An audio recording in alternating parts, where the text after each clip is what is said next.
How much revenue will this make up following the COVID losses, particularly in the early stages of this bubble?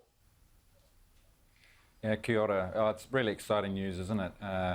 Last 24 hours has seen a little bit of a frenzy of bookings, connecting friends and family, but ultimately then leading into what we'll see is growth in travel and growth in tourism.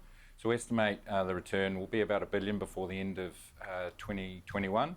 And that's, it goes some way to filling for New Zealand a gap of $12.9 billion. So, connecting two nations is not just an economic benefit, but we're going to see benefit flow into the communities with job creation and, that spirit of connecting New Zealand and Australia. And is this a step forward in getting back to those pre-pandemic levels? Absolutely. I think what you've seen from a COVID perspective is New Zealand and Australia having relatively aligned strategies to manage COVID. Economic growth out of domestic tourism has been a big part of it. We saw in New Zealand, New Zealanders spending an extra 20% over the summer season. So that's a significant part. In reality, opening a trans-Tasman travel zone shows how two nations are working together. And actually from an international perspective, I think it's really good from a reputation point of view, not just in managing COVID, but on the progression through COVID and then hopefully out the other side. I mean, people are looking for a little bit of normality, and there's nothing like jumping on a plane and having that holiday experience, but then also connecting with people in place when you travel. Absolutely. And how much does an international visitor in New Zealand spend as opposed to domestically? Yeah, so in New Zealand, when international travellers arrive, they tend to spend 3 times what a domestic traveller would. What we've seen in both New Zealand and Australia is, that they haven't been able to travel internationally beyond, Australia and New Zealand borders. So, there's about 14 million trips that won't happen as a result of, border restrictions. So what we are going to see is New Zealand and Australia spending locally. We want that both in domestic in Australia, domestic in New Zealand. And ultimately, the trans-Tasman travel zone will create sort of an interflow of visitors between the two markets. So, upward of spend, but it's also where they spend. They go into the community, they support transport, they buy in shops, they buy petrol, and this really helps disperse and spread the economic benefit into communities.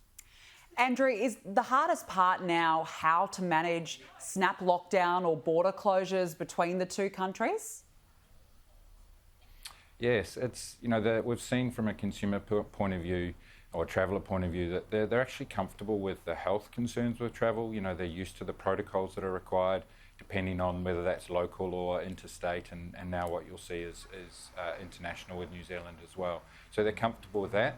The risk and the challenge and the concern is around border closures. So what we're recommending is really get really good informed advice from the New Zealand government. They've just launched a website, covid19.gov.nz, which has information about what to expect when travelling between New Zealand and Australia, and that's to inform travellers on what to expect.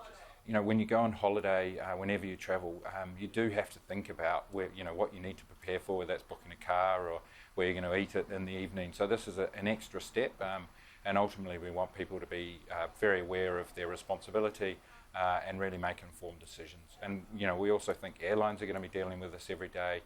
Travel agents are also going to be dealing with it every day. So really getting expert advice and learning from others. Visiting friends and family are going to be first to jump on a plane. They're going to come back and say it's fantastic, and, that'll inspire others to travel as well. Yeah, absolutely. Well, there's always a risk, as you said, Andrew. We know right now there's a lot of hype. Bookings are up tenfold. Are you expecting that to continue throughout the year? Yes, we are. There's going to be a steady growth, and there'll be ranges of visitors that come into play. So, as I've mentioned, visiting friends and family, business will potentially return depending on risk profile of what those businesses feel.